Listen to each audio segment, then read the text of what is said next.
Hi folks, Fear of None here, talking a little bit about New World.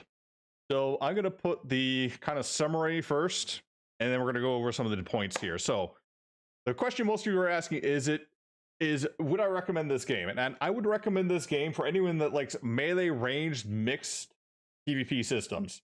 I would not recommend this game for anyone likes RPG stories with lore, unless you like reading a lot of books and dialogue. Most RPGs now give voice acting or cutscenes to kind of do their storytelling, and this one currently does not have much of that. Combat and movement mechanics seem pretty unique in this game, and I would recommend it for that as well. It has kind of a Dark Souls feeling, which you don't usually get with an MMO. And I think with a bit more polish and some variety added with enemy types and areas, it could also continue to be improved to be a fairly good game. Remember, this is early access. We'll be seeing a little bit more of this coming up in spring 2021. But for now, we're just going to go over some of the various items here that they let us take a look at. So first up, on the graphics. We're on kind of a medium graphics right now, just to stream. It looks fairly good to me. It's not too taxing on a 1070 GTX. I wonder if that's going to improve now, or actually degrade or get even better now, depending. With the early access, they do tend to get a bit better as they go along, but they just announced the new RTX 3000 series, and a lot of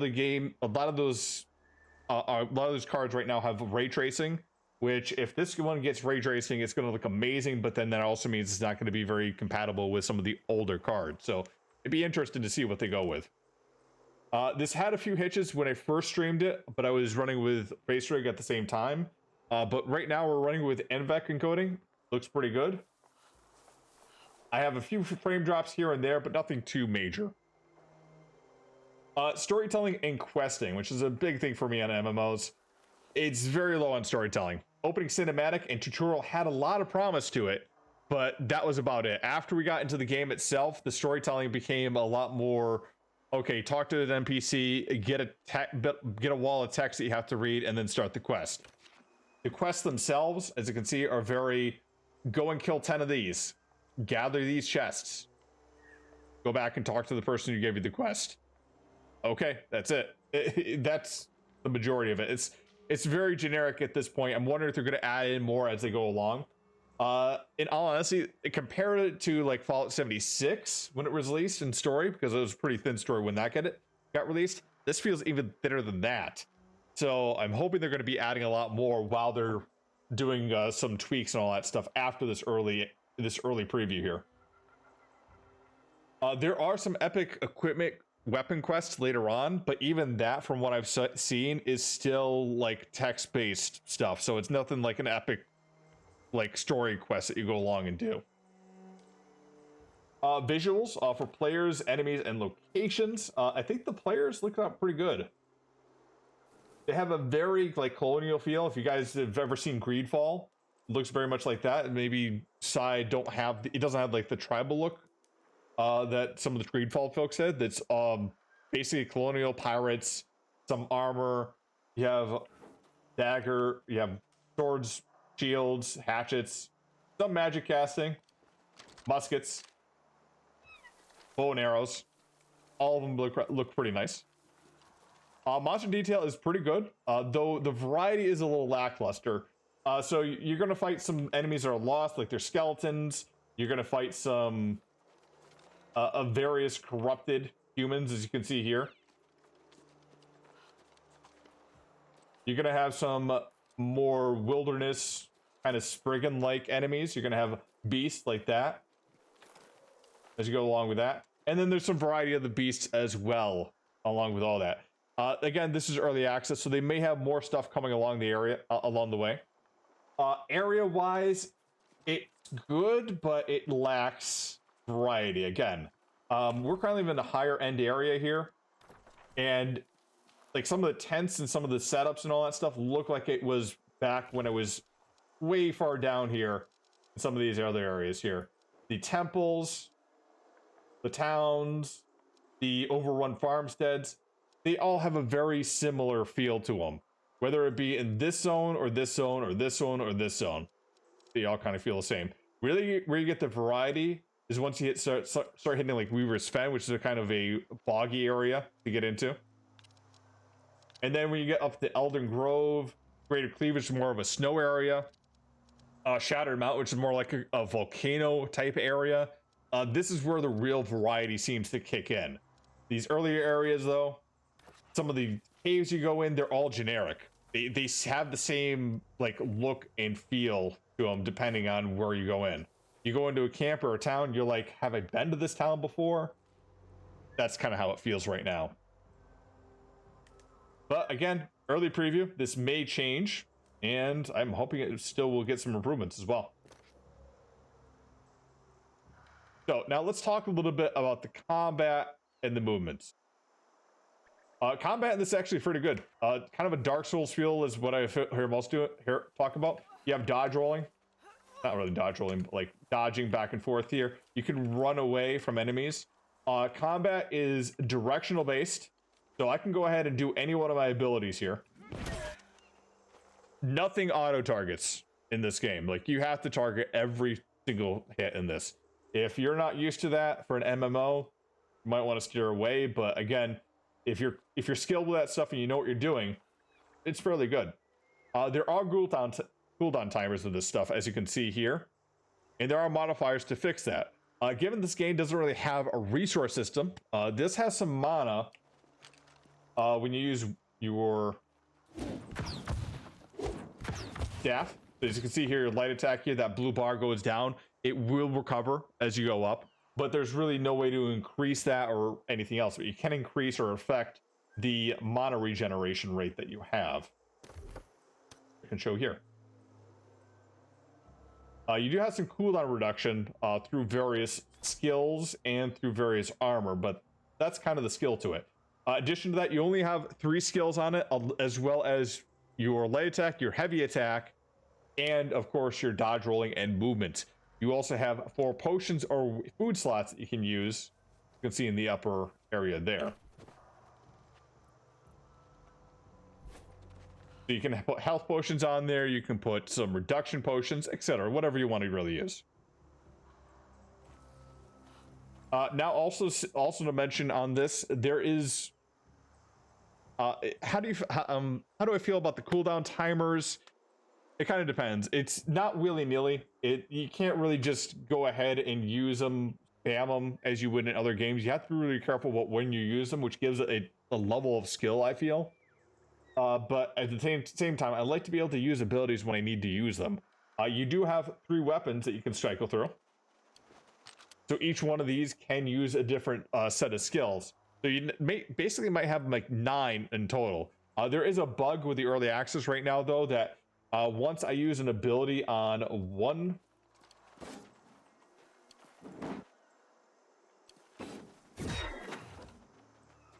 and swap it, it shares it for all 3 at this time. It's not supposed to be like that. It's supposed to be changed in the future.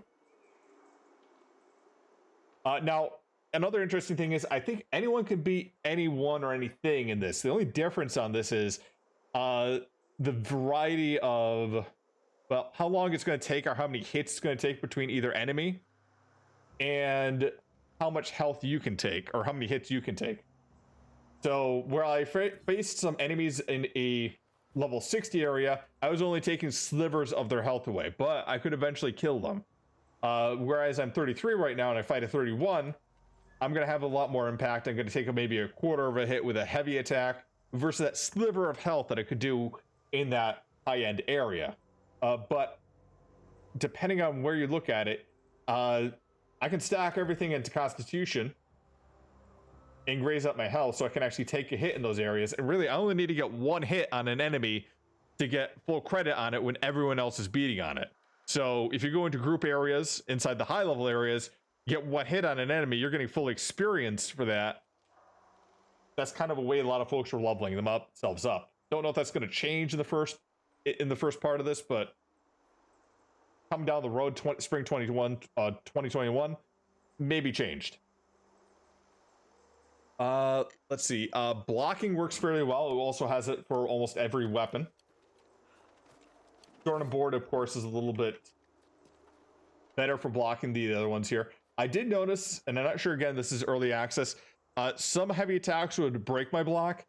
Other heavy attacks wouldn't. I don't know if that is because I had a full a full stamina bar, but I had times I was full up stamina blocking and it would just break. Other times I had no stamina, block, and it wouldn't do anything. So I think there was something that was kind of iffy on that as well. Now, the vaulting system is one of the most unique I've seen inside of an MMO. Now, this is something I typically see in RPGs, in first-person shooters, single-player first-person shooters. But yeah, you just run up to something, and it will automatically traverse over it. There have been some bugs I've seen. And sometimes you can also climb up things like this. You can also combine your dodging with that as well, which is pretty cool. So I think overall it's fairly good. Now shooting, I think is actually pretty good on the shooting here. The rifle here doesn't have any type of drop. The bow, on the other hand,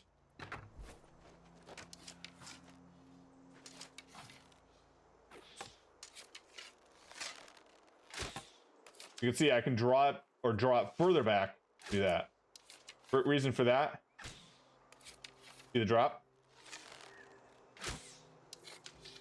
Kind of a less of a drop that way.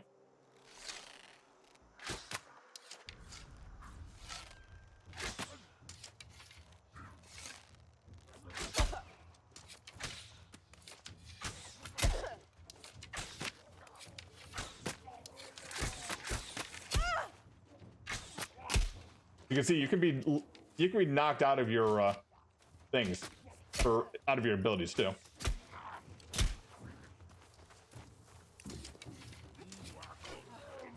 Again, early access, things break.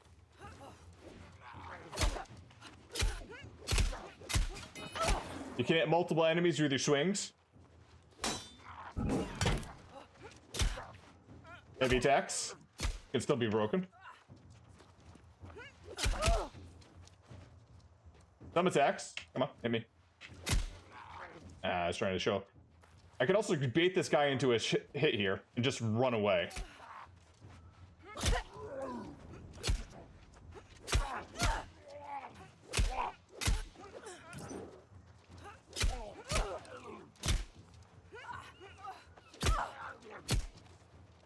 Come on.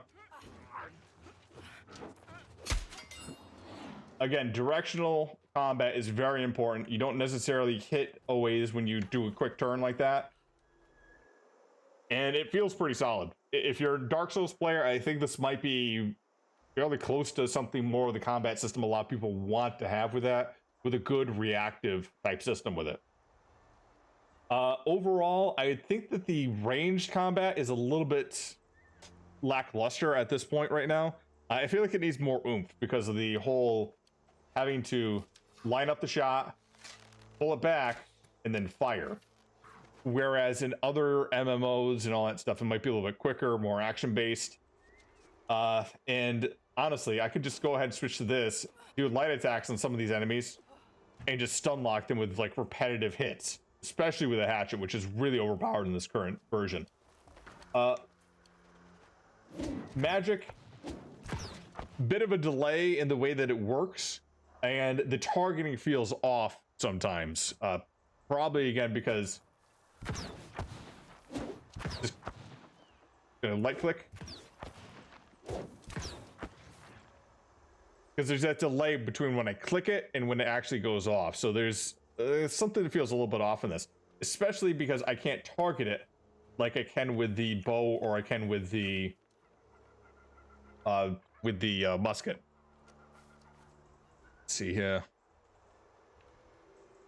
Also, the way you level up your weapons is fairly interesting. Where you use the weapon, the more you use it, the more you can put skill points into it. I like that system, but the only issue I'd say is it's really easy to cheese. Basically, I could get 2 hits or 3 hits on an enemy, swap to another weapon here, and because I got those first 3 hits onto it, it's now going to get my experience over to the other weapon here. I think they could tweak that slightly more. And now PvP. It was good when it first started out, but it kind of got toxic and very formulaic the further things went along in the week. Delivery requests, for example, were one of the most easiest ways to level up in those first 3 months. So everyone was doing it. And what typically tended to happen is folks were going into their area, getting the quest, and then it's 30 seconds after you get out of the town when you flag for PvP. So you'd see like a row of enemy players just kind of sitting and camping outside there and making a dragnet. So somebody that had just gotten their quest would head out, immediately burn off their running abilities, and then they'd be face down with one person starting to take him on and calling his buddies over to come and help him.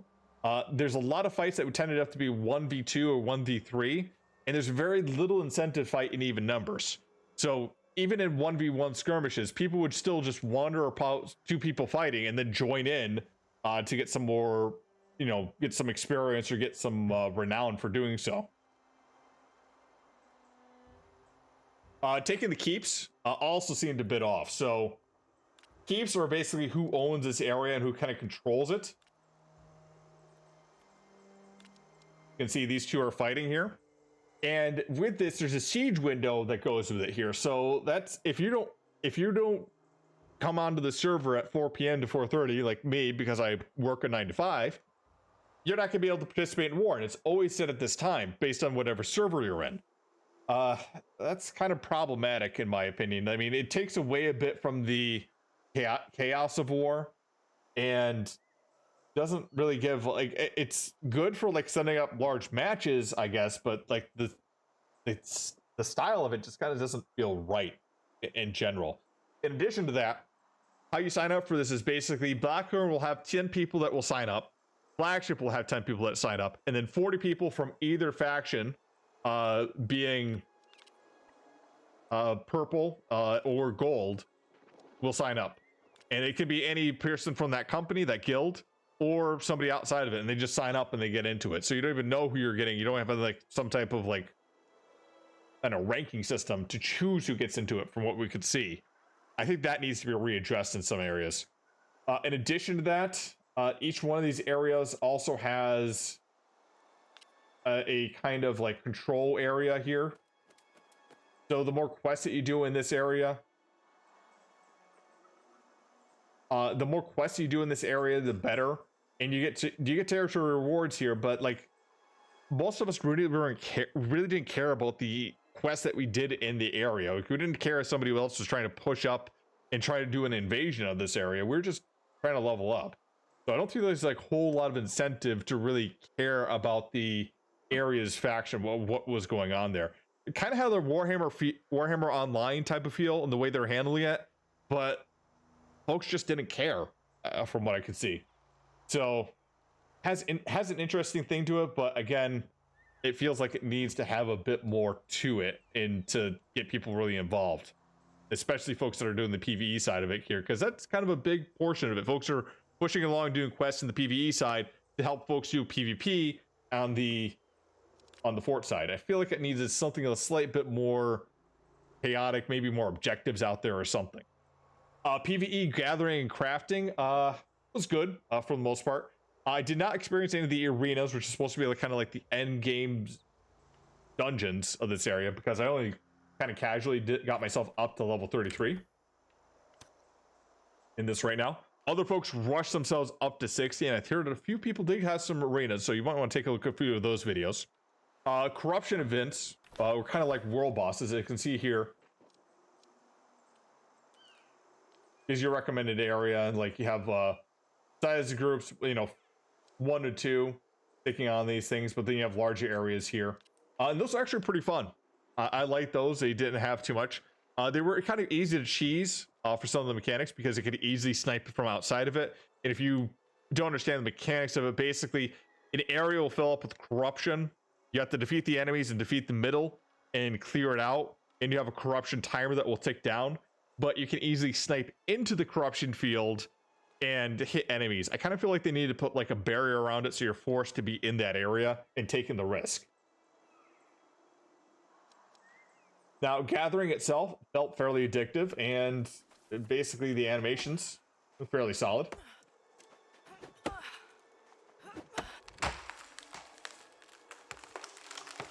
So you do that for hours on end for various things. It'd be pretty entertaining. You do that all for the various crafting stuff that you want to do, trade skills. But I would also say that it got kind of toxic in even that as well. So oil nodes, which would only spawn in one area, Weaver's node here, or Weaver's Fen here,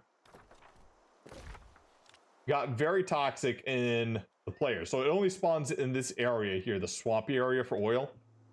And players would just constantly take like groups of enemies and just just go right into other players that are trying to farm and intentionally train them, because enemies in this would go after the nearest person regardless of if like somebody else had a hit on them. So probably something to look into. Even in the lobby areas, people were doing this when the first came out, because everyone wanted to get the first like hit on a tree, or first hit on a rock or something like that here. And since everything here is shared, I'm seeing this tree here, another person coming down the road is seeing this tree here. The first one of us to chop it down is the one that gets the loot. So I don't really have a solution for that, but I do hope they do something to kind of solve that toxicity issue, or at least make it a little bit more, well, yeah, you can go ahead and train these enemies into me, but I can now flag you for PvP and everyone can go and attack you, or something in there as well. The crafting grind was kind of bad as well. For the weaponsmithing and armor smithing here, you needed steel to get up to a certain point, and steel again is in steel you needed oil to do. You could have only one area that could do it. In addition to that, this area is level 30. The gear that it makes is level 20.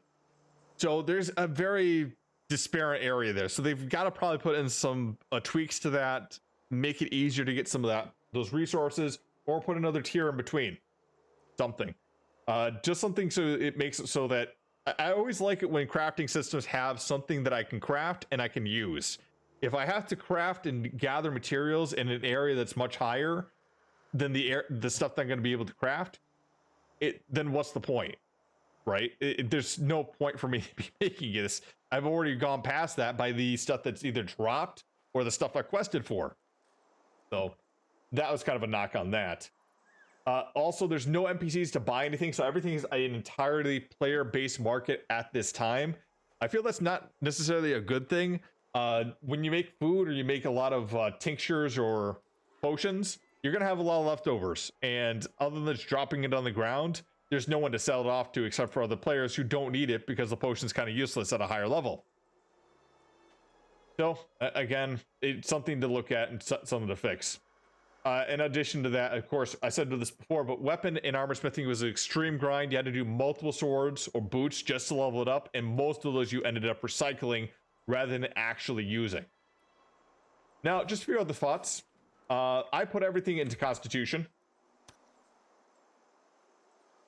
and I was doing fairly well, and especially because when everyone is in this game and everyone's getting a credit for just having a single hit, that's all you need. I just have to get a single hit, and I basically could survive where a lot of other folks were dying and getting credit for it. Or the folks that actually had the same idea as me and put in Constitution, we all just ran around as a big Zerg, hitting things and getting a lot of Constitution in to basically raise it up.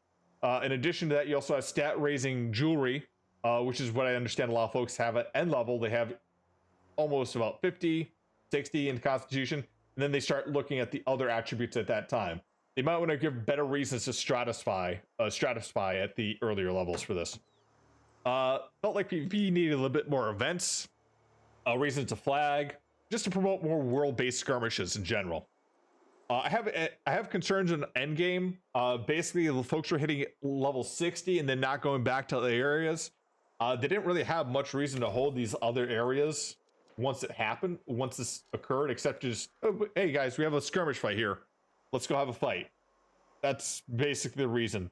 Addition to that, they had cosmetics, or they haven't had cosmetics or any other cash shops in this yet, and I kind of wonder what the end game on that is going to be. This is currently just a buy to play, and usually buy to plays have something else on top of them to make money. I can't believe this is going to go for about $40-$30 and they're not going to have any type of cash shop. And from what I've talked to and other players, they don't really see any reason to get other items. You can dye your armor if you want to, but given that this is a very kind of niche aesthetic, it doesn't have like WoW armor, it doesn't have like ESO or Final Fantasy armor. It has to have a very narrow type of focus to that, and most folks I talked to said I'd be getting my epic and then maybe some other things here, and I wouldn't really see a reason to get some cosmetic stuff to this. So what are they going to put in the cash shop? Hopefully it's not going to be something like tokens or various other items to like promote speed and leveling up. That's just kind of pay to win, right? So yeah, I have concerns with what they're going to be putting into a cash shop long way down the road. Also, again, the NPCs are limited on what we have. We have very few player-based interactions when we go into town.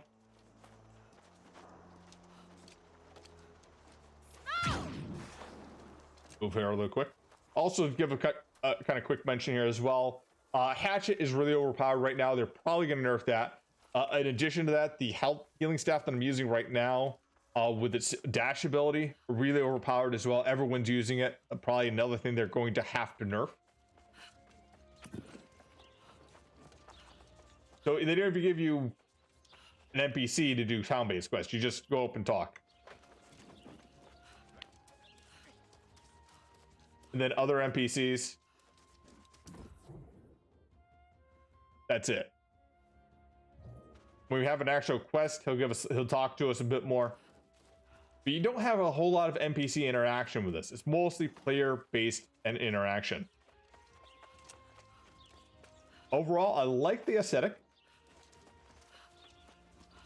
It does look kind of nice for it, but would I keep on playing this for this? Not so sure. And also the trade skills, I feel like they need to condense some of these down. So woodworking, you have one tree, leatherworking, one tree, weaving, one tree, and then you have things like smelter where you have, oh look, you got precious ingots and regular ingots and charcoal. Stone cutting, you got refined stone and all these stones you can go through and what you can cut. Logging, you have two types of trees you can do. Versus mining, where you have an entire type of tree that you, or tree. We have trees inside of the mining side here, but we don't have anything really for the logging side here. Harvesting, you got a whole lot. Tracking and skinning, kind of limited. So I feel like they got to condense some of these here. In addition, like I said, some of these are kind of grindish. Some are more useful than others. And some stations are kind of only one-trick ponies, too. So they could probably change some of that, make it a little bit more easy to use as well. Storage is still an interesting mechanic to this as well, where everything is kind of based on what your inventory you can hold is and what storage you can hold in areas. I don't mind so much that my storage is not shared between areas. So I have a storage here, I have a storage here, I have a storage here. And I can increase it based on the quests that I do in an area, which is a lot better incentive to really get people to go out and do things. And I do like that your faction holding, or the area's faction holding, is based not just on doing quests, but it's also based on killing enemies, crafting, and a whole bunch of other things like that. Anyways, I'm here of none. Kind of my take on New World. Hope you guys enjoyed. If you have any questions, go ahead, put down in the comments. I may be looking at this come up in spring 2021. I hope everyone that got access to the early preview enjoyed. And hey, see you around.